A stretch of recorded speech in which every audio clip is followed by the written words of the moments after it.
There we go. Welcome to Catfish Weekly. Along with James Smith, I'm Lyle Stokes, and tonight, James, we got a good show coming on. Yes, sir. We got Mr. Weekend Angler himself, and absolutely. Lyle, I think we got a few things we're going to discuss tonight, are we? Yeah, we do. Sir, we got Mr. Weekend. About to have an echo. Got to have an echo going there for a second. Yes, sir. I've been seeing quite a few big fish caught here lately, Lyle. I think the fall bite is starting to turn on pretty good and heavy for some people. What do you think? I think it is. I've been planning on getting a couple of things done, and maybe Cindy and I could make one more trip out in the boat before I had that shoulder surgery. But, it was cold here today, and them guys complained about the water temperature not dropping. Well, I'm thinking it's dropping now. I haven't turned the heat on yet, but if it keeps dropping, I will be turning the heat on. We had a frost warning up in the upper Cleveland County night before last. Sunday morning. Now, they didn't hit, but that's the start of the cool weather coming in, make a nice crisp day, and makes the waters a little less crowded, don't you think? Well, a lot of them guys with the big boats on Lake the Ozark, they have heaters and stuff in them, and they can stay warm year-round, but a lot of them don't. And a lot of them are put up and raised up, and they're done for the winter, and the colder it gets, the less of them you got. So, for my opinion, when the water temperature gets in the 30s and 40s or even the 50s, the fishing will turn on a little bit because of the cold weather, and the main part of the boats are gone. But we can always go to Truman or Palm de Terre or someplace, so we don't have to go up there when the boat traffic's real bad. Because the first day that comes along, that's a 70-degree day and it's sunshiny, they done drop them babies out of them holders, and they're back on the water and raring to roll. And what's crazy is you'll see them daggone jet skiers. They'll have wetsuits on. Yeah. They'll have wetsuits on out there in the wintertime. And I thought, there ain't no way. No, I ain't doing none of that. That's dedication right there. That's exactly right. Josh, welcome to Catfish Weekly. We're so happy that you joined us tonight, and you can tell us all about fishing your area and Wren Lake and all the stuff you do, and the great videos you shoot, and your how you got started in that. We're real happy that you joined us tonight. Well, I don't mean to interrupt you, but I see Mike Greenwell. He said the water is a little bit chilly. He knows because he ended up going swimming with a false sense of security when his trolling motor popped the fuse and had to swim his boat back to the ramp. Oh, Mike.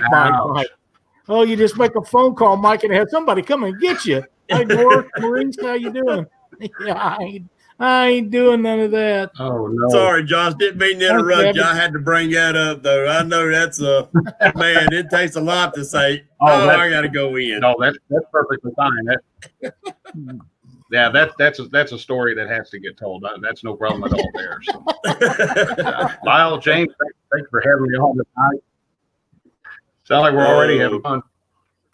Yeah. Well, Josh, we do appreciate you coming in, buddy. I know we're going to have a great show. We've heard your daughter in the background. Your wife's in there somewhere. So we're going to have a good family-friendly show tonight, and we appreciate you being in here with us. Yeah, my wife's in the other room. She's setting up a tablet for my daughter. My daughter got a new tablet today, so she's going to be happy about that. There's Junior Proctor, Maurice Kaysen, and Abbott, and Mike Irwin, and Buckeye Catfish and Crappie, Fishing the Rut, Mike Greenwell, Buckeye Catfish, and K&B Anglers, Fishing with the Chad. D's in there, Junior, K&B. In the house. Heck yeah, Palmetto. Stephen Pentry, I hope I got that right. Muskrat, Mike Greenwell, a whole bunch of them in there, and there'll be some more coming along here in a few minutes. Mike Wade, welcome to the show tonight. So, that's my dad there. Oh, that's awesome. I hear you. That's awesome. Appreciate you coming in, buddy. Josh, I know that I don't see you fishing a lot of tournaments, and I don't know how much of that you do. But I know you fished one the other day and done very well in that. Yes, we. The problem is I've got I've got to work most Saturdays. So fishing a tournament, I have to take a day off work to do that. But we try to get out when we can. Unfortunately, it doesn't always work out, but we did.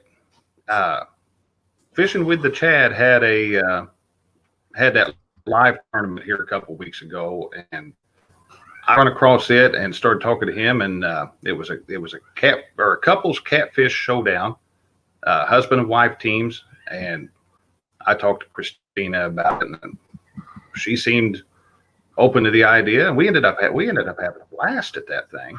Oh, isn't that fun? There's definitely another degree of it adds another degree of difficulty to your tournament when you're trying to keep a cell phone service while you're trying to find a good fishing spot. And we ended up fishing Wren Lake for that one because it was that particular tournament was a numbers tournament. It was total number of fish caught. And Wren Lake is right up the road from me, and it's overloaded full of little 4 and 5 pound channel cats. And I said, well, that's going to give us our best chance of big numbers. Yeah, doing well in that tournament. So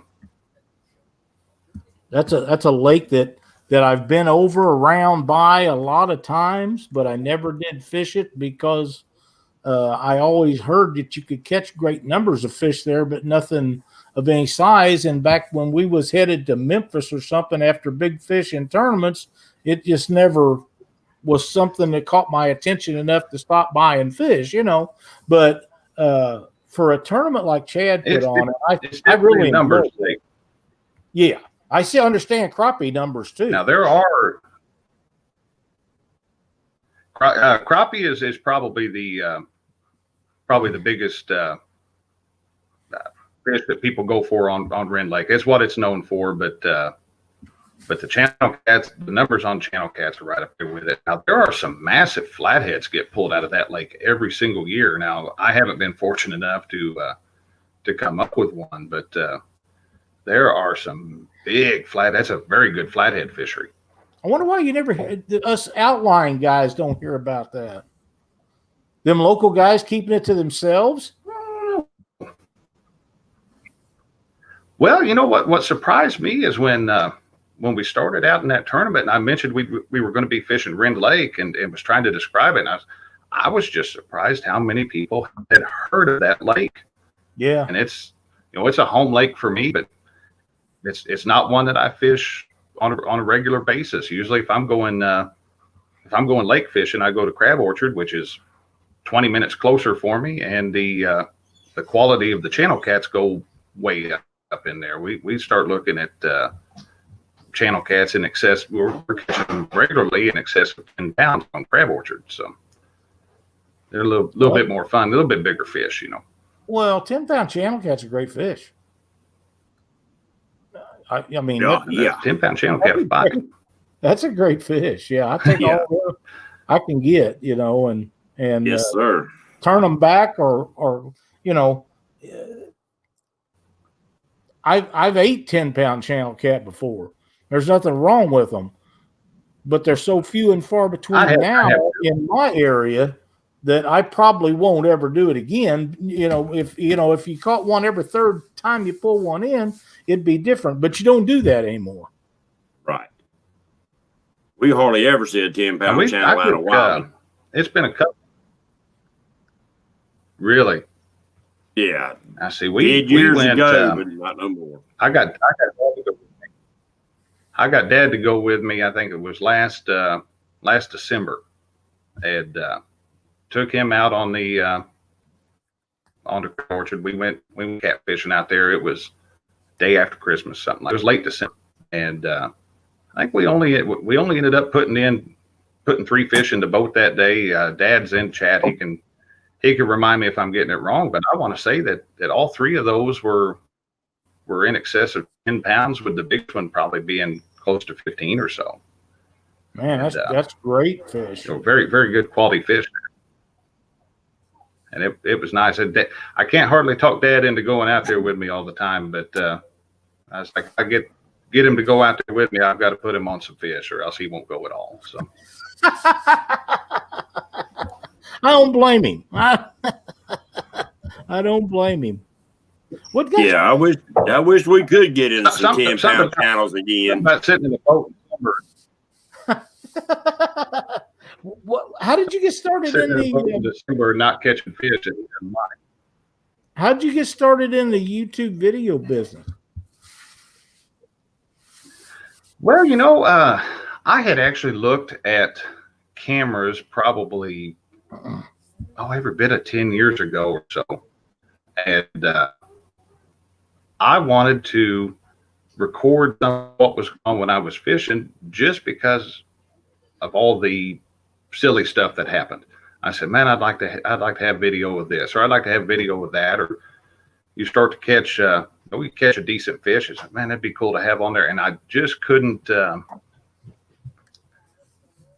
really couldn't decide on a camera to purchase. And looking back at it now, it would have been, any camera would have been better than no camera. But we went on until, I guess it was late 2016. I was looking through the Sunday ads, and of all places, Aldi, the grocery store in town, had a knockoff GoPro for like $30, and we went and picked one up and started filming some stuff, and one thing led to another, and cameras breed cameras. Cameras multiply worse than rabbits, so you end up with a whole bunch of them before you know really what you've done. But well, I really kind of helps. Know that you could get video cameras at Aldi's. I did not know that. Well, that was they had that one or two times, I think, and we picked one of them up, and then I think that fall Menards, they got their Christmas stuff in, and they had 2 or 3 of them, and we picked up some of them. I probably didn't have a true GoPro brand camera for about the first 6-8 months. Just started working with what I had. Well, technology's come a long way, and even some of your cheaper cameras at least give you a 70-80 screen, 780 screen, which is, that's pretty good, and especially if you got the quality of what you're filming and good information and something people enjoy. A lot of times they can overlook that. As long as you got good audio. As long as you got good audio, people will watch. Yes, they can put up with a little bit of wind noise. They can put up with a lot of stuff. But if it's skippy and they having to try to listen and stuff like that, they're more apt to turn it off than not watch it. I agree. That was one of the things that I really ran into with those cheaper cameras. If they were in that waterproof housing, they really didn't pick up any sound. And if you took them out of the waterproof housing, every little bit of wind noise would just destroy the audio. And that's what actually pushed me towards buying I think my first GoPro was when the Hero 5 came out, and they were talking about it had dual microphones. It was supposed to actively help with wind noise, and it really did. The audio quality on what I was getting when I was out filming really went up whenever I switched camera brands there. Well, if you do your audio and your video, audio and video split, which a lot of people do, I don't do. You can do like Dieter does. He uses one camera. His chesty cam is actually his mic. So he actually gets video from that, but he runs every bit of his audio off of that chesty cam. So you don't have much wind right here around your chest. Plus he goes in and, little bitty secrets he give me was that, every once in a while, clap your hands and you'll see a spike. So that'll tell you where you need to start your audio and video together. Just little tricks like that, but that's how he does it, and that's how he cuts down on a lot of his wind noise. That's one of the things that I've kind of done there, and the editing software that I use that Corel Video Studio. It's halfway decent for. I could throw in multiple clips from different cameras and tell it to sync up by the audio, and and you got clapping your hands or some other way of making a sharp, fast noise. I've noticed it really helps that software with line and everything. It doesn't always work. Sometimes you have to sit there and eyeball and move that thing back, one little segment at a time until it looks halfway decent. But a lot of the time, I try to use the audio off my chest. Now, do you use any kind of microphone on it? It depends. Unless it's just extremely windy, I go with the microphone that's built into that GoPro, and because it has one in the front and the rear, and if you've got that camera on your chest, there's really no wind to get between your chest and the back of that camera, so it normally picks up pretty decent. But I do have a Rode Video Micro that I can use when it starts to get pretty windy, and if it gets really bad, I bought one of those digital audio recorders that people use in college to record lectures and stuff like that. And I bought a little lapel mic, and I could tuck that up under a sweatshirt or something. And yeah, I've got most of that stuff too. And sync it up later on. But syncing them up's not that hard to do. It just takes a little time. No, it's not too bad. I mean, worst case, you've got to eyeball it. Yep. I'm gonna leave that up to y'all pros. Yeah, that's not me. I promise you. One of the things that I despise most of all about video work is editing.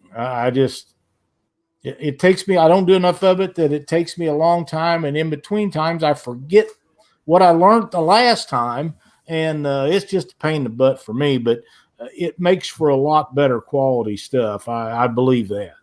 Oh yeah, it does. It really does. Lyle, we got a bunch of new people that's come in the chat. Yes, we do. I noticed Catfish Bill is in here tonight. First time that I've seen Bill for a while. Yep, we got Bill. We got PD, Kentucky Catman. This is Gay Crappy. We got a bunch. We had Dago Keith in here from Fishing Stuff for a little bit. Palmetto's in the house now. Paula Skip Smith, Stewart, Amazon Catfish, Paula Smith. We got all kind of new people in here. They want to come in, Josh, and hear what you got to say about you fishing. There's Jim Clark. Yes, sir. Well, what really got you into chasing the catfish to begin with, Josh? Just to say, I want to go chase that fish itself. I grew up bass fishing.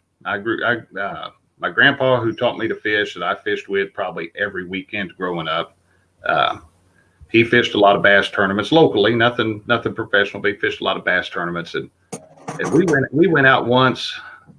I probably was 10 or 11 years old, and we went and put a trot line out down at the Ohio River and come up with around a 20-pound flathead. Now, of course, I'm 11, 12 years old. This is massive fish, and yeah.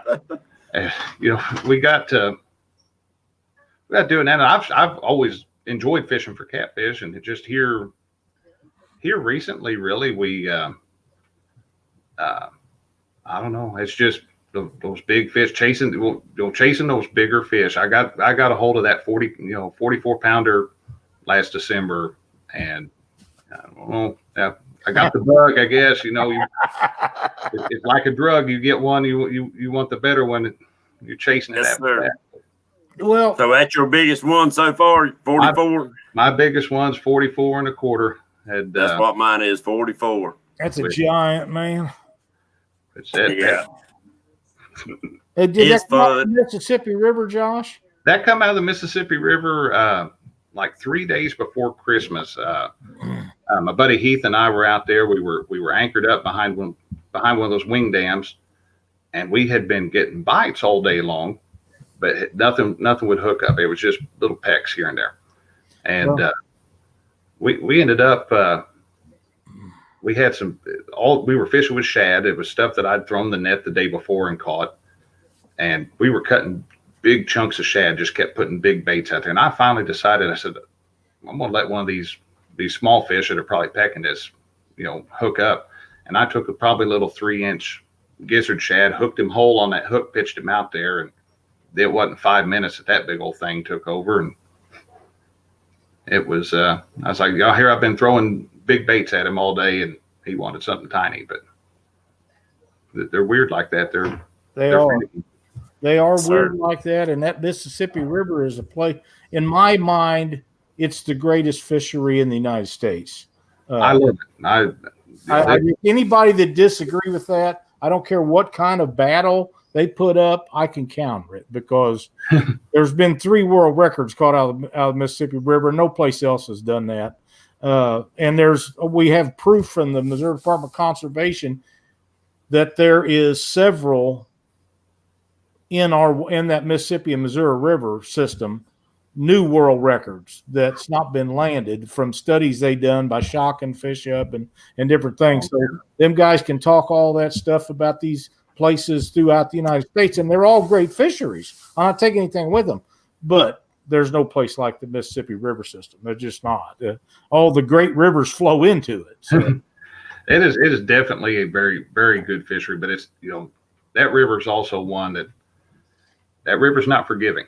No, you definitely have to respect that river. I mean, we can get out, if we go out to the Ohio, our stretch of the Ohio in the summertime, it might as well be a lake. We really don't have any current or anything else, but you get out on the Mississippi River, it is always moving, and it's always flowing quite a bit of water through there. Yep, so that's right. And those fish travel up and down that water from way down south and come up in our areas, and they come down to the St. Louis and Missouri River Basin where it dumps in there. They winter in them big holes in them places. So it is an awesome place to fish, and a 44 is a great fishery.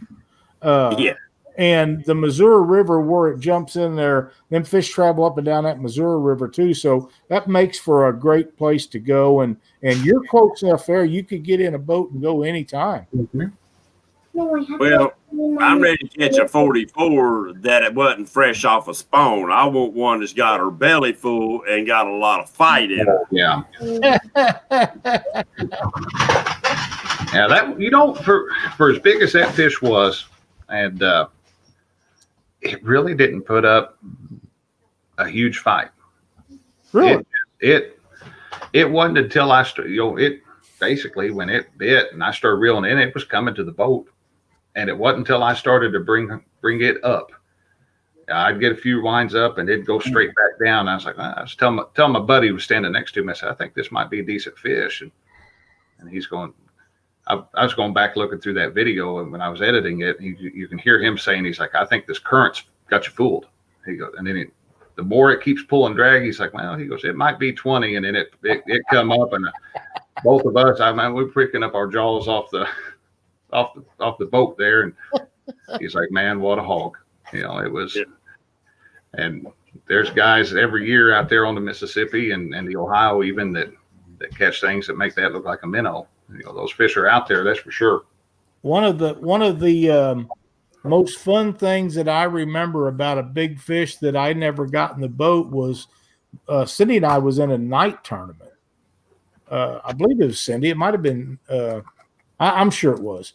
We was in a night tournament, and we're bumping along from the Melvin Price Dam at Alton down to about the confluence, and Ryan Casey and his dad come up beside us, and they're bumping, but they're going a little faster than we was. And we was talking as they was going by, and one nearly jerked the rod out of my hands, had 4 or 5 guides deep in the water, and Ryan stops, while we're talking. He said, that's a giant. And I said, yeah, if I get it in. And about that time it turned loose and the rod bumped up and hit me in the head. And oh, man. We don't know how big it was. And he said, well, see you later. But it was a big fish, and just to have one on to know what they feel like once in a while, after you haven't had one for a while, Mm-hmm. it feel pretty good. But yeah, that was cool. And of course I know Ryan and his dad really well, and it was a lot of fun that night. But we, and then again, as successful as Ryan is, if you're bumping along in the same water he's at, you're pretty much in the right spot. Oh, that's the truth. That's kind of, whenever I get out to the river or whatnot, and I'm get the boat ramp. If I see Ben Gable's truck and trailer there, I know I'm in a good spot. I know there's going to be fish biting somewhere. So I think over the summer I had him convinced that either I was stalking him or he was stalking me, one or the other. It depended on who got there to the boat ramp first, I guess. Well, you're thinking in the right way when you start seeing some of the more experienced catfishermen going to the same places that you picked out on your own. So you know that you're thinking in the right direction. You're starting to without somebody telling you. Pat yourself on the back, my friend. Yeah. Pat yourself on the back. So what are you fishing out of? You just fishing off the bank, or you got a boat that you're fishing out of? Well, we've got a fleet here at the house, as my wife would put it. No, the main boat that I fish out of is a 21-foot Champion bass boat. Now, that was when I mentioned growing up fishing with my grandpa. That was his boat. When he passed away, that boat had set dry for probably about 9 or 10 years, and it took me a little bit, but I got her back up and running, and spruced up and kind of restored, and then we've got a 18-foot fiberglass center console boat, and that's technically that I consider that my catfish boat. Right. But I have been chasing down outboard problems with that thing all year. So, sound like fun. Well, I'm gonna tell you, really, don't underestimate them bass boats for different type, because I can see where Lyle and them likes the bumping part of it. I can see where that big platform of a bass boat would work perfect for something like that. And where I've been talking to Lyle about starting to pitch jigs and pitching different kind of jigs and stuff for flatheads, I could see where that would come in.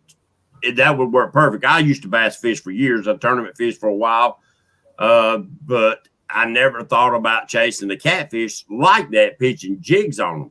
But I'm seeing more and more as a guy out west. Maybe it is the Rocky River. Anyway, he's floating around in a big inner tube, pitching big old rubber jigs behind boulders and stuff, catching flatheads. And I thought, that would be cool. That would be fun. That would be awesome. I've seen him catch one probably 37, 38 pounds, and it spun him around and around and around like the wind had him. And I thought, now I've done been throwing up off the side of that daggum tube for spinning around and around till he finally got him to the tube. And he breaks off a lot of them because they get in them rocks and you just can't, move them. But being on that tube, he can actually pull himself over there and get over top of them. And a lot of times he can get them back out. Yeah, I bought myself a kayak a couple years ago, and I haven't done a whole lot of catfishing off of it, but I kept waiting. I said, man, I want to get a hold of something big on that kayak and let it pull me around a little bit, But it had to be fun, but I can't sit in them. It kills my back. I can't sit in them. I go numb from the waist down. But I wouldn't want to do it every day. I go for 2 or 3 hours on that kayak, and then I'm wishing I was back in my full size boat. So my back won't take that kind of stuff either, and unless it's got a motor on it, I probably ain't getting in it. My phone's going dead, so I can't watch no more. That's all right.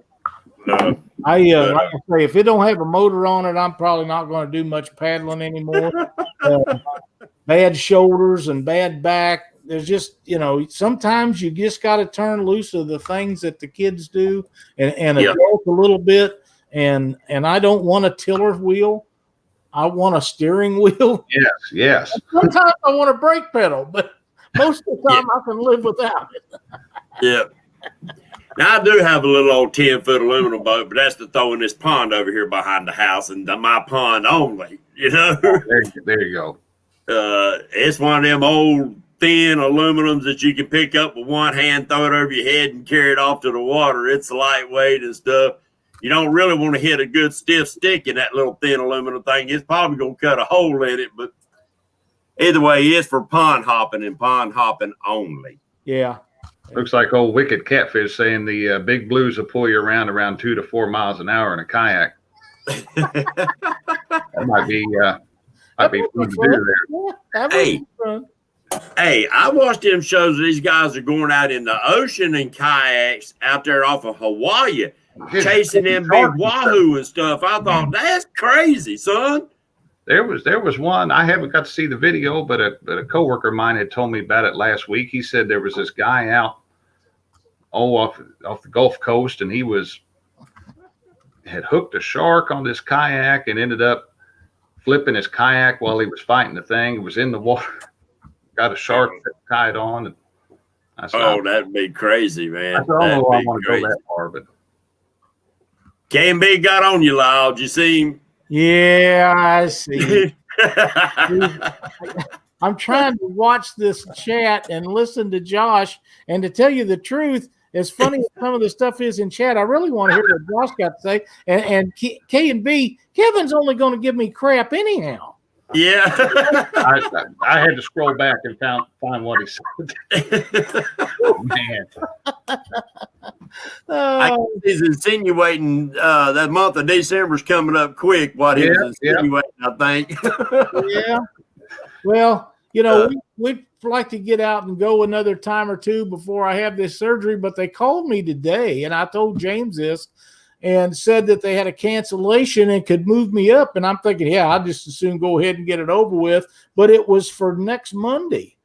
And I said, I can't get things rounded up that quick. You're going to have to give me more than a week's notice if you move me up. But if they get another cancellation, they'll call me again. But I just couldn't get everything I need done before surgery in a week. That just wasn't enough. But that'd give me quite a bit of head start on things. But I just got some stuff I got to take care of before we do that. And 3 weeks is about right. But if they get it done a little sooner, I might do that. But, world of confidence in these guys. I know they're going to do me a good job.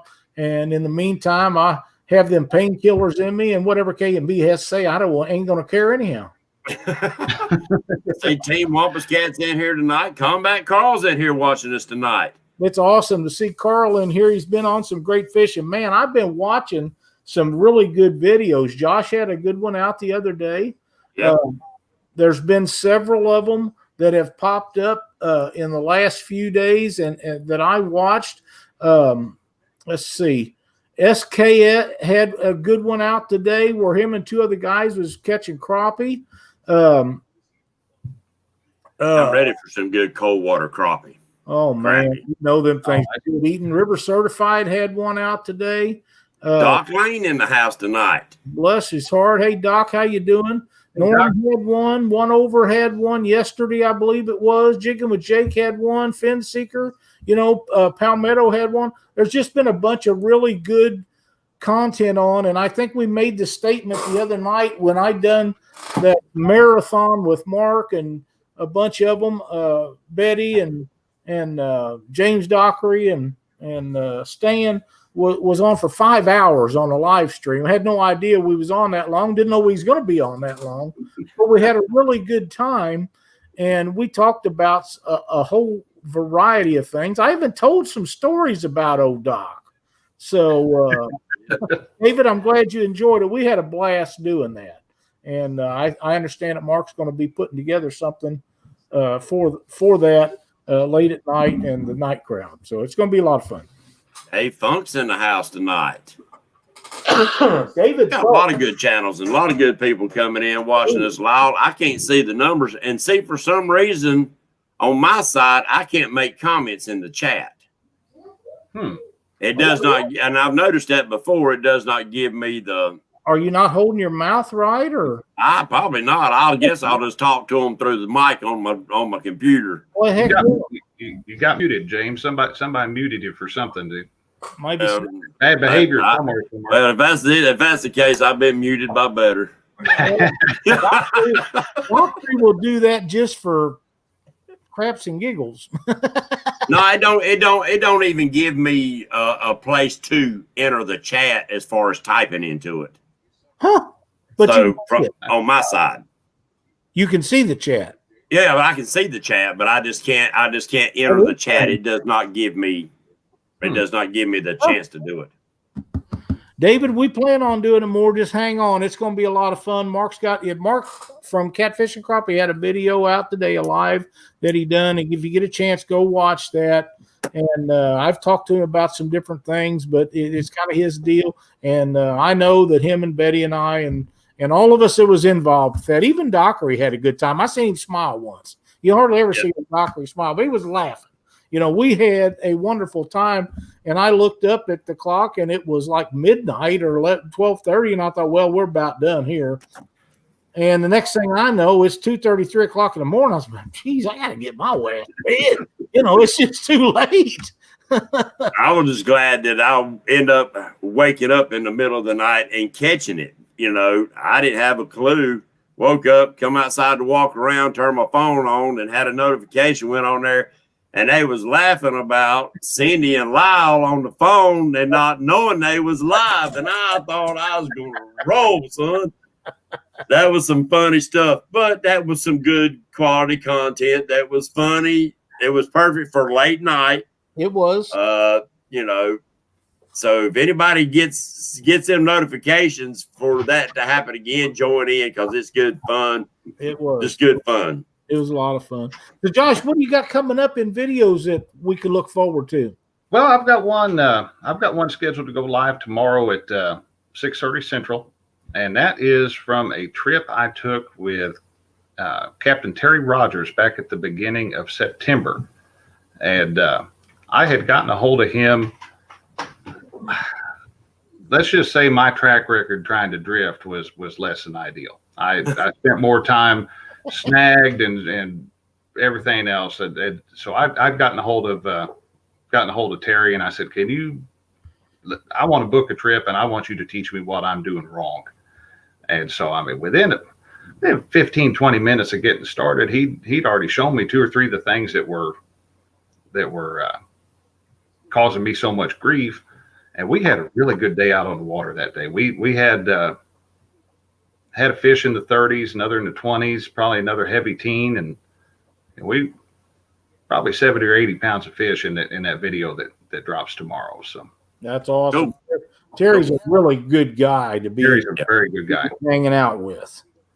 And you know, that's good. That's good information that you just give, Josh, is that when you are having trouble figuring out certain things, you can only learn so much from videos and from other people. But get on a boat with somebody that already does that on a regular basis, that is successful at doing that, and learn. Pay attention, shut up, and listen. You get people on there, they'll talk. No, shut up, sit down, and watch the man work, and you can learn a lot more with your mouth shut than you can with your mouth open. I asked a ton of questions out there on that. Right. And Terry, bless his heart, was willing to answer every one of them and didn't hesitate on it. And really, we, I came out my only confidence presentation up until that point had been on the anchor. You know, if I knew I had to catch a fish, the anchors were coming out. Yeah. I was spreading the rods out, but I, since going with him, I've gotten where. Suspend drifting is something that I'm getting a little bit more confidence in, and I've had some success on my own with it a couple of times now, and that's good. My daughter Caitlin and I went out about a month ago, and we'll take a step back at Catfish conference, the slime cat rods had come out, and I decided I wanted one of them, and I was looking at I believe they sell them as a kayak rod. They're about 5.5 feet long. And I said, man, that'd make a perfect rod for my daughter. And so I picked her up one, and we decided that at some point we'd do a daddy-daughter challenge on the slime cat rod, see who could break theirs in first. And so we went out drifting one day. It was probably one of the hottest days this past summer. And we managed one fish that day, and I didn't catch it. But that's okay. It's better. It was well worth it. She had a blast. So somebody wanted me to ask you about fishing the road. That would be my dad asking you about that. That is fishing the road. That is at Crab Orchard Lake. There are several sections of flooded road in that old road bed running underneath the lake. And years ago, back when we used to camp out there, and I was still in, I believe, grade school at the time, my dad and I would get out there and grab a pretty stout fishing rod and a leech and a hook, and we would go out there and just take off walking from the bank and walk out there, and you kept getting in deeper and deeper water until you found that roadbed, and you'd step up and you'd be in about 3 foot of water. And we would walk along that road. One of us would take one side, one take the other, walk up and down that road, just jigging a leech off the side of that road. And when those cats come out from underneath that road and grab that leech, they're taking it like nobody's business. And you've got a good sized cat grabbing on, and you've got 5-6 feet of line out at most. So you've got a fight on your hands when they come out. So. Oh, they about jerk it out of your hands when you ain't got no more line than that out. They'll try to jerk it out of your hands. I think depending, if you lose your footing, they'll jerk you off the road, and suddenly you're in water 2 or 3 foot deeper than what you thought you were in, and it makes it interesting. I think I've got a video out from, I think I posted it last summer when Dad and I went back out and bounced baits up and down that road, and that's a lot of fun. We don't get to do that. I'd like to watch that video. I'll send you the link to that one, James. That's a fun video. I like videos that are different. To me, that's thinking outside the box. And, that is one of them adventures that you just don't know. That road has probably got quite a few big holes done watered out underneath it. And them old big cats lay underneath there. And who knows? You know, when that catch the next world record flathead that come out and grab. You might have a little bitty blue cat that goes out to grab that leech, but that big old flathead might be after that little bitty blue cat. And you get a surprise of your life. Well, that would be fine with me, because I tell you what, I'm not going to lie about this. The flathead is my unicorn fish. I have tried and tried and tried, and for whatever reason, I cannot catch a flathead. You will. I don't know what I'm doing wrong, but we come up with that one. We've caught them on trot lines before, but to rod and reel catch a flathead, I cannot make it happen. I have tried. Oh, it'll happen. Yeah, it'll happen when you least expect it. Just make sure that you're paying attention as what you've done. Now, springtime, when they're up and getting ready to start moving towards their spawning beds and stuff like that, where you got a lot more juveniles and stuff. When I say juveniles, that don't mean they're small fish, but they'll run in more of a pack pattern like blues do. Then you're more apt to get on those fish, and drifting and dragging baits is a good time to catch them flatheads doing that. I have never caught a flathead drifting or dragging. Have you not? Or bumping. Well, man, they've been wearing them out around here. There got Matthew Anthony. He been wearing them out, dragging baits. Yeah, I know a lot of guys do. I just haven't been fortunate enough to do it, but that's okay. Yeah. Because years like this where we don't fish hardly any tournaments, you get more time to concentrate on doing some of that stuff to try to put right in the boat that way. Right. Yeah. Most of mine come off anchor fishing. But, flathead, Chad, flathead. Yeah, flathead. Shovelhead. That's what it sounds like. It sounds like your wife hit you with a shovel out gardening. Shovelhead. Pop! What's a sturgeon? Just as long as we don't start targeting the silver cats, we'll be all right, right, James? That's right.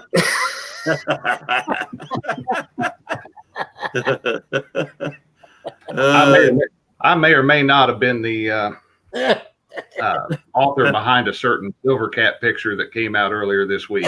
I'm not sure really who come out with it, but it sure was entertaining for a lot of us. I'm gonna take the fifth on that one. So. Oh, That's right, Mark. Here comes the angry faces. Hey, Hagen Grubb, welcome. Mr. Hagen there. Another guy got a good video out this week right there. Hagen Grubb Fishing. You get a chance to make sure you go check that out. Yeah. And, Josh, take that young and get her out there, and hopefully she gets more involved with you fishing. Because, when they hit them teen years, daddy ain't cool no more. So that's the truth, right? Right now, Dad's pretty cool in the house. I take advantage of that all I can. So I know my days are numbered. She's 5, going on about 15 as it is. So. Yeah. So, and we enjoy watching, Hagen's youngin' growing up. We've watched Dieter's son and daughter growing up. We've watched so many people's kids grow up on these channels. We have. We really have. Yeah, we have. I mean, there's one guy that he hardly comes into channels anymore, The White Life. I met him through Yakking with Sarah. Great guy. Check him out, guys. White Life. I want to arrowhead off of them. They found in their garden of their new home and stuff. But I've watched Ryder grow up from just a little bitty thing, and he's growing up. Now he's got a young brother and stuff. But Josh and other people in here that had youngins take him out. Junior Proctor with his grandson. Oh, yeah. I loved seeing that. That fills my heart that, we still got America, guys. We got our youth out there enjoying the outdoors and enjoying what the good Lord give us to enjoy. Oh, definitely. And you know what's funny about taking her out there with me is that boat that I fish out of, I grew up in. And to watch her walking up and down the gunnels of that boat, knowing that when I was her age, I was doing the same thing. It's all come full circle now, And she loves to get out. Every catfish she catches anymore, she's after a 40-pounder because she wants that Catfish 40-pound club sticker. She is after that sticker. There you go. And, there you go. Hey, so and I told her. Kids get determined, and they won't let nothing get in their way to achieve that. No.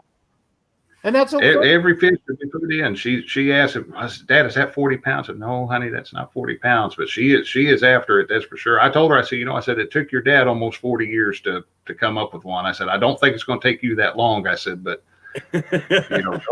don't get too impatient. And I just look down. I got a text from my dad. He's wanting to go fish the road tomorrow. Dad, I think it's a little bit cold to be out there wading in the water right now. Well, now I have a message in chat also. It says, tell Josh that I need to have a talk with him. James Docker. Ooh. Oh. I'm gonna have to watch out. I'm gonna have flat tires on my boat trailer or something. Thank you. He'll steal the plug out of the back of your boat. I'm good at that on my own. At least once or twice a year, I'll dump the boat in the lake and not put the plug in. And oh yeah, put a spare plug on your boat key. Yeah, I have. Put a spare plug on your boat key. I have 3 or 4 plugs in each of the boats. There is no other plug. It's just a matter of forgetting. But if you put it on your boat key, as soon as you start the boat, you're gonna realize you forgot it. That's not a bad idea. Yeah, that's not a good idea. Ray Kirkendall says his daughter is 17 and she still loves to fish with her daddy. She actually sends him pictures of the 10-point buck she just killed. That's awesome. Jeremy Beecham. Congratulations. Yeah, Jeremy Beecham's congratulations for sure. His oldest is 17, and I know Jeremy fishes with his kids a lot. He lives up in the Kansas City area. Jeremy's one of the guys that won one of the bait tanks that we give away a year or two ago on our show. So thank you for watching tonight, Jeremy. Well, I've got a Junior Proctor just put in chat. He asked me if I was pulling planer boards, and I have. I haven't pulled them a whole lot. And because of that, I haven't had a whole lot of success, but I have caught a couple fish off the planer boards, and those are fun. And I would actually use those. It's probably been a month or two ago. We were down around Mounds or around Mound City there on the Ohio River. Mhm. And we were anchored up in the current. And I had an area next to a barge that I wanted to fish, and it every time I'd pitch out there, the current would take it, move it away from where I wanted to be. I actually ended up using a planer board. Yep. To surgically position that bait right where I wanted it. We ended up catching a fish that way, and to be anchored and using that board to pull itself out. It works really good. Junior makes some of the greatest planer boards I ever used. They jump out to the side of the boat real fast. They'll hold up big baits, and they're stable in the water. Everything that your guy wants. I just wish that I would have been able to use them in the couples tournament, but my trolling motor quit, so I was kind of screwed. Ooh. You know, that was one of them days. But yeah, Junior. Oh yeah, you had a rough day if I remember right on that. I did. And then I felt bad. Wow. I had to listen to Dockery on top of it. I made it even worse. But one thing about Junior's boards, if you do a lot of winter fishing, his boards, because you pull baits real slow, his boards actually pull out probably faster than any other boards do at a very slow pace. Nice. Yeah. That's a real advantage to him. Yeah. So then they neat looking. He done a good job on mine and on Lyle's too. He takes his time on it. So, but that's another tool in your toolbox for catching catfish. Yeah. What is your preferred tool in your catfish toolbox? That's your go-to tool. Mine would probably still be going to that anchor. If I know I have to catch a fish, if somebody had a gun to my head, said you had an hour to catch a fish, the anchors are coming out, and I like being. I got spoiled. I like being on the river, dropping that anchor out of the front of the boat and just pitching a drift sock or two out the back and letting that keep me pinned tight on that anchor. But that is my preferred technique. Get out there with get the anchor out there and then drop in some Carolina or Sandy Cooper rigs and sit and wait. So cool. Yeah, it's everybody said, well, that's a lazy man's way. Man, I don't see nothing lazy in having to pull a 20 or 30 pound freaking anchor up out of 40 or 50 foot of water. That ain't lazy, man. No. Get one hung up and then you're hoping you don't lose it. And I've built my anchors just because I can't afford to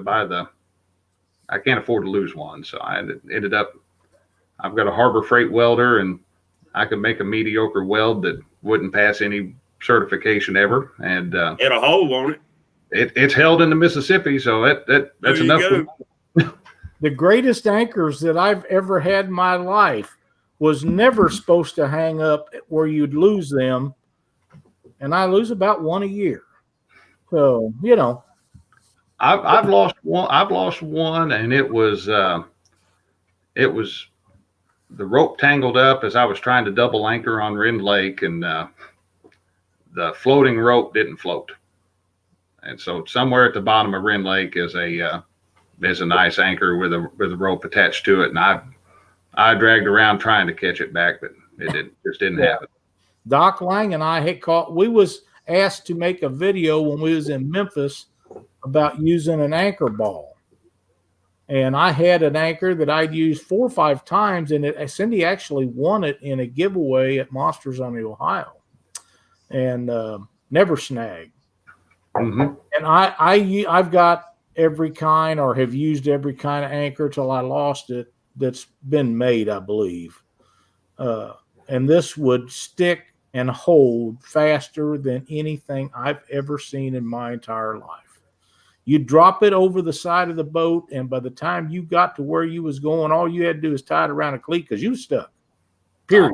I don't care what kind of bottom it was stuck, and it didn't jerk you around or none of that stuff. And it had the release at the top, where if you couldn't just pull it up, you could take your boat, dump it, thrust that strap, and get it off. Well, we dropped that baby off down there below Memphis, and Doc had some real heavy braided anchor line. We used his anchor rope because he was going to use his anchor ball, and I was in that Monster Cat.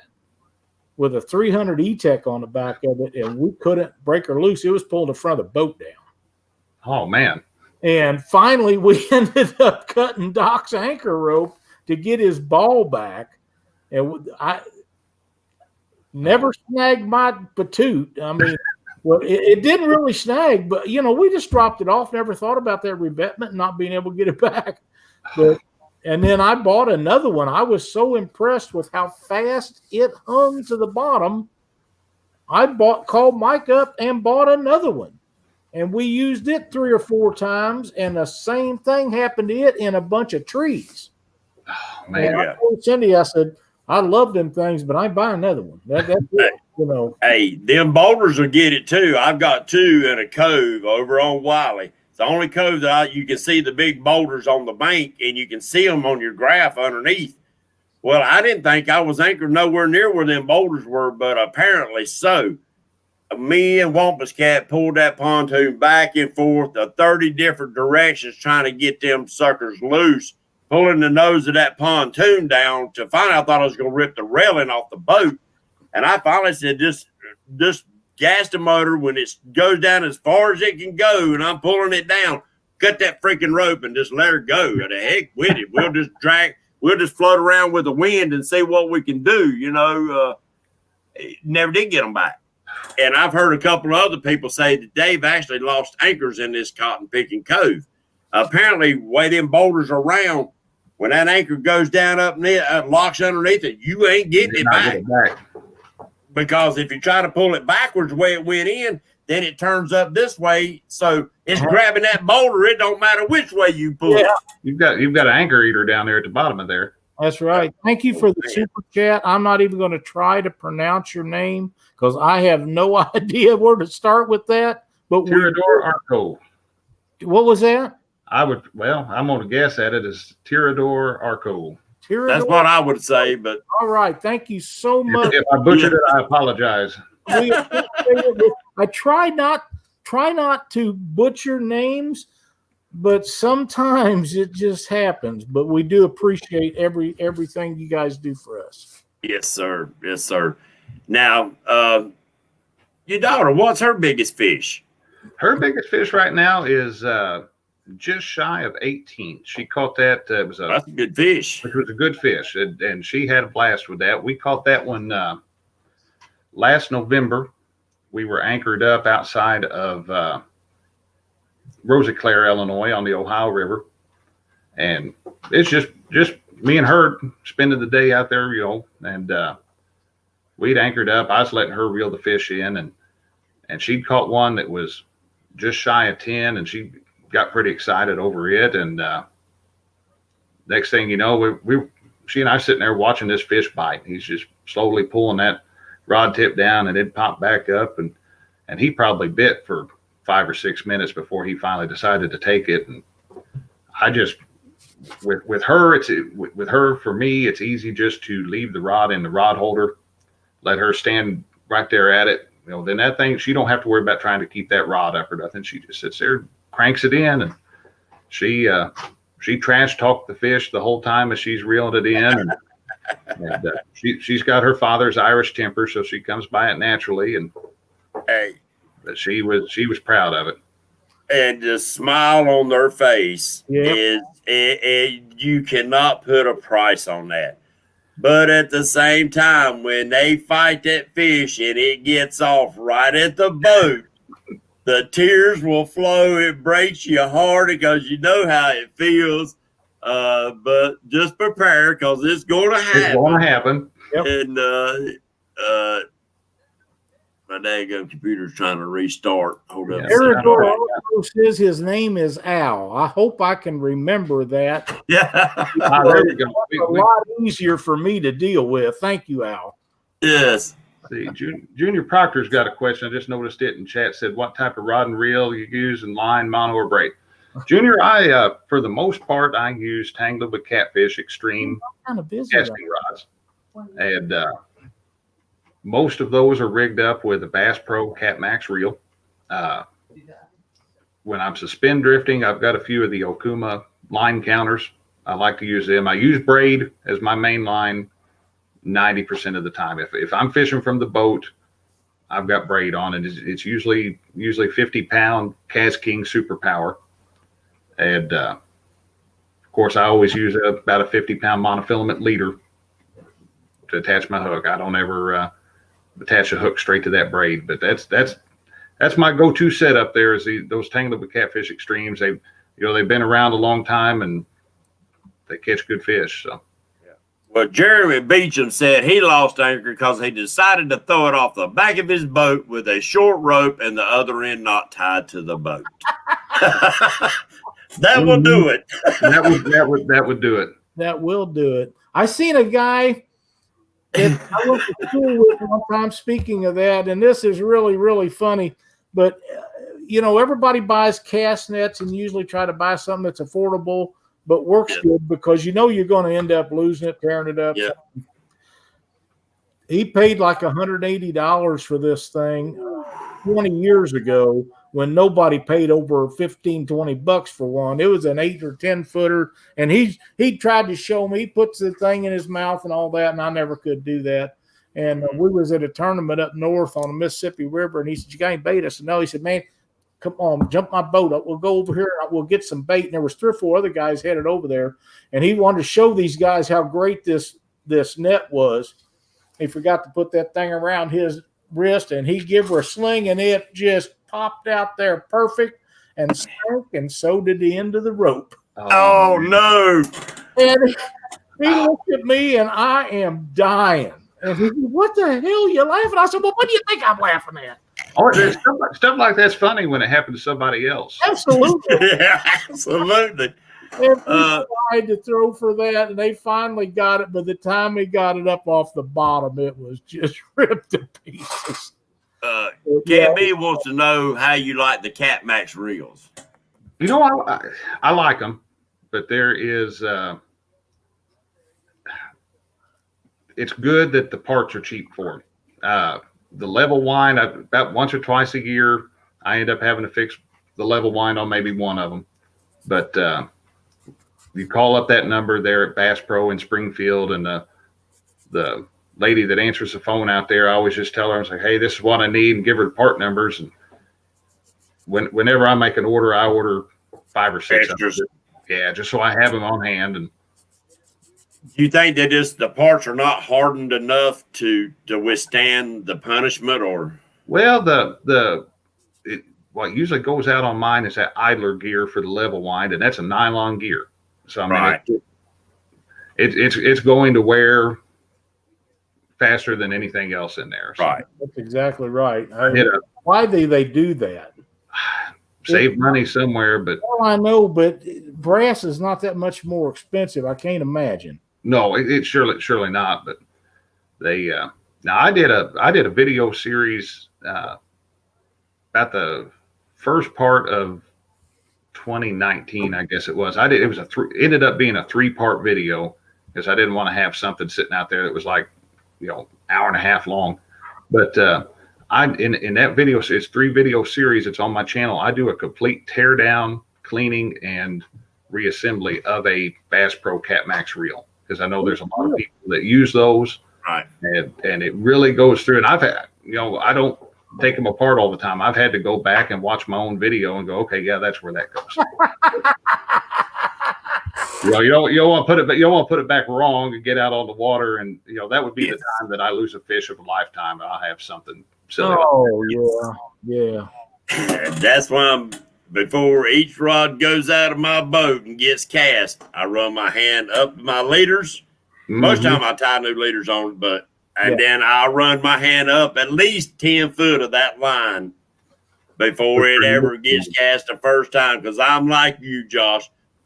The one that's going to break is the one that I need, the fish I wanted to brag for, We were, my buddy Heath and I were anchored up back in February on about a 30-foot flat there on the Mississippi, north of Cape Girardeau, Missouri. And we'd been anchored up, hadn't really seen a whole lot of action. And it was one of his rods that kind of ticked a couple of times. And of course, both of us are on point like a couple of dogs, because we hadn't had nothing moving. and that rod slammed down. And as soon as it slammed down, it come back up. And I said, what the world's going on there? And we let it sit a minute or two. And I said, well, you better check your bait, see if he's got anything. And he must have had something going on with his swivel, because that eye on that swivel had pulled out, looked like egg shaped and broken. And who knows how long he'd had that swivel tied on that line. But we don't know how big that fish was that hit that, but something broke a brass swivel too. So wow. Well, yeah, you never know. And plus, like you use braid, Lyle uses braid. You really do need to use good quality swivels. Yes, because they take some punishment. They do. They really do. They get a hurt put on them. They really do. I know this has nothing to do with that kind of stuff, but years ago, for either my birthday or Christmas or something like that, my brother gave me a pair of stainless steel pliers that had cutters on them. Of course, they didn't work. They worked good on mono. They didn't work on braid. But they was great for getting fish hooks out. They had a long curly Q lanyard type thing on them, so you didn't lose them over the side of the boat, and it come with a sheath and stuff. Of course, I had lost all of that as time went on, but I used them for years, and one of the plastic pieces come off of the one side of them, and I kept using them. Well, now the cutter is missing off of them, and I don't know, does Bass Pro still make those things? Ooh. He must have done this 15, 20 years ago, and I've had them all this time. And a lot of times he gives me stuff, and I'll never use it, but I use this, and now I want another pair. Because they're just awesome. Well, Josh, you ever thought about learning what Doc and Lyle and all of them talk about bumping for catfishing? Do you do any of the bumping or? Oh, I like it. I haven't been able to do the whole heck of a lot. Just, but we go at least once a year. We go with Captain Ben Gable, and we've been going with him 4 years now. We go out on the river, and my mother goes with me. And the first time I booked a trip, I had a buddy of mine. I asked if he wanted to go with me, and because the trip's one or two people, same price, and he backed out. And I asked Mom if she would think about going, and she went. She reluctantly went, and we got back in Ben's truck to come back after that trip was over, and she's like, "Well, we're going to do this every year." She loves it, and she set her personal best last year at 42 pounds, something like that. So, right. I do enjoy getting out and bumping. I bumped for the first time on the Ohio River this year. I had tried to get that going a couple times and just couldn't seem to get it right, and was able to finally get the hang of it out there. And Lyle's laughing at something there. It must be something. K&B is all over me tonight. I've been nothing but nice to that guy. Yeah, your dad said Mom got a 42 pounder. Mom got a 42 pounder, and then I had to turn around and beat her in December because she was ahead of me from July through December. She had the big fish. So. Well, that's good quality time, good quality memories made that, We love it. She has a blast every year, and we do. And I tell you what, I enjoy going out. We go out with Ben, like I said, every year. And it's nice to spend a day on the water that I'm not responsible for running the boat. I can just fish. And I do. That's nice. Which is fun to do sometimes. So. Yeah, absolutely. Oh, yeah. Absolutely is. Yeah. Well, we're running on just over an hour, Josh. We can't thank you. Time flew. Yeah, it did. It really did. And thank you so much for coming on the show with us tonight and sharing your experiences and telling us about the stuff that you do and how you do them. Why don't you tell everybody where they can find your videos and your contact information if they have questions to ask you? All right, guys. You can find me on YouTube, of course, at it's youtube.com/theweekendangler, all one word. And if you search The Weekend Angler on YouTube, you're gonna come across one of my videos for sure. In the description of all my videos, I do put the other social media links. I've got a Facebook page and Twitter. I don't quite understand the whole Twitter thing. I don't use it as much as I probably should if I wanted to make it work, but I get on there every once in a while. But between Facebook and YouTube, I'm pretty easy to get a hold of, and try to get videos out about once a week. I've started a new segment about a month ago, just making I call it Short Tip Saturday, and it is a short around 5-minute video, and it covers just the basics. I might this past week I covered tying a Carolina or a Sandy Cooper rig, and it's the experienced people, they may not get a whole lot out of it, but somebody starting out, it's something that I'm trying to explain stuff that it might have took me a little while to learn and anything like that. So. Well, and we do have a lot of new faces coming in. There's a lot of kids that watch some of these videos. They love YouTube. So there's a lot of kids watching that maybe not getting the fish right now, but they're gaining that knowledge. That's why I try to, anything that I put out, I make sure that it is kid friendly, that is something that they can learn from, because, we have grandkids that watch, you got youngins. And as long as we can influence them in the right direction, then we are accomplishing our goals. That's the truth. And that's one of the things I make it a point on all my videos to try to keep the language family friendly. If we're all going to slip up every once in a while, but it either falls down and ends up on the editing room floor, or if it has to be in there, it's going to get the old TV bleep put over it. But I don't. There's no foul language or anything like that on my videos. I try to keep it kid friendly, and. But even experienced anglers, Josh, can learn from newcomers to the fishing world, simply because we get into, I ain't gonna say tunnel vision, but we get in our same old routines that has worked for years, and maybe not think about the days something new that's coming along that might totally change the way we've been fishing. Oh, definitely.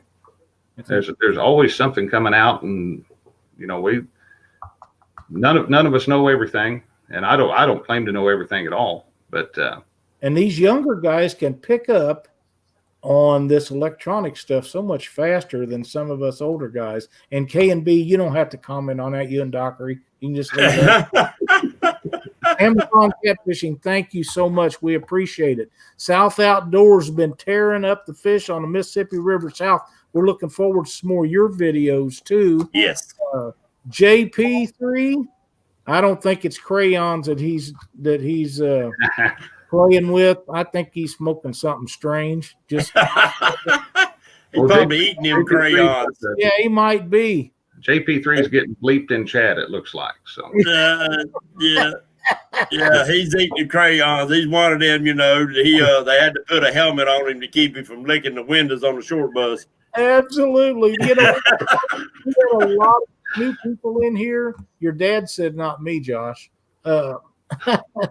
Outside with the Haze, thanks for watching. We had a great show tonight. We had a lot of new folks in here. We got a lot of the guys that are in here every week, and we appreciate you guys so much, more than we can tell you, really.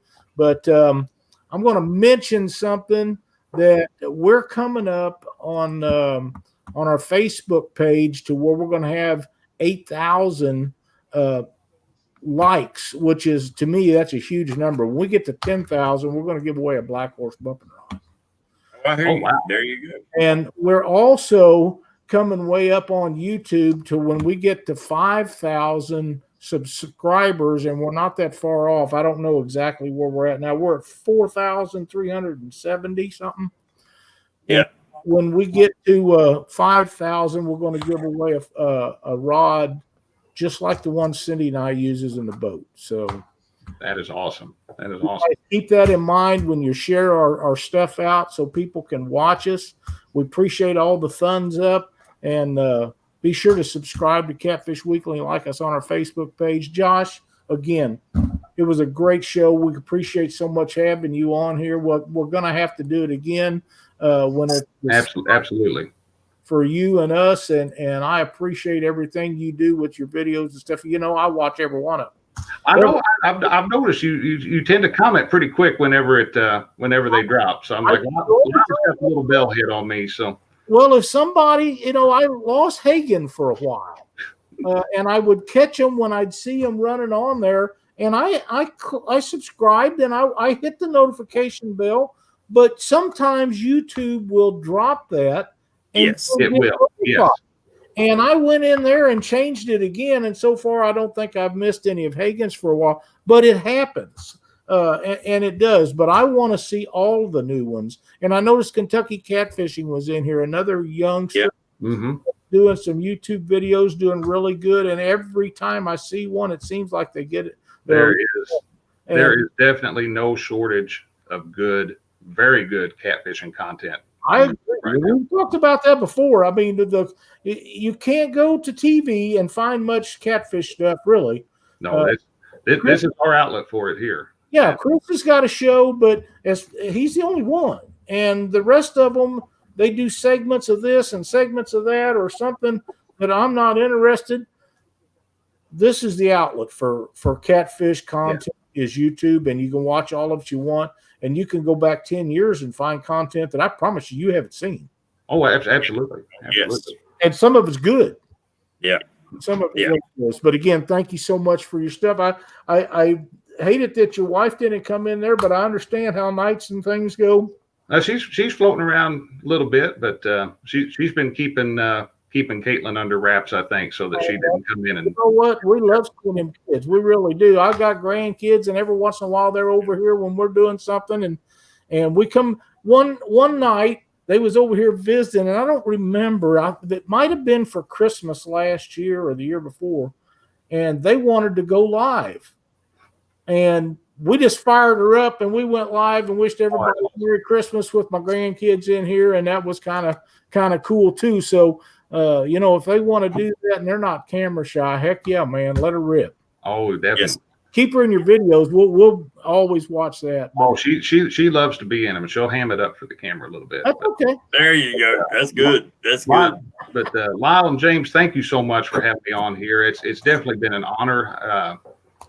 Lyle, I was floored whenever you asked me to be on here. I was, you know, just I don't know totally unexpected to be asked, but I definitely appreciate it. It is definitely an honor to be on Catfish Weekly. So, well, thank honor's you. All ours, buddy. It is. You do a great job with the things you do. I've been totally impressed with all the stuff that I've seen come from you, and I look forward to it in the future. And let's get together next year and do another one. Absolutely. Yeah. Because this right here is just like a bunch of friends hanging out on the lake fishing, talking junk, having fun, discussing a little bit about tackle. Discuss a little bit about fish and discuss a little bit about life. What better does it get? Thank you, Josh. Throw in aggravating James Dockery a little bit, and we've got it. Well, you got James Dockery and K&B been on me all night, and that's the way it's supposed to be because we have a good time with it. There we go. Yes, sir. There we go. Josh, I enjoyed it. Thank you for joining us, buddy. Appreciate everybody watching tonight.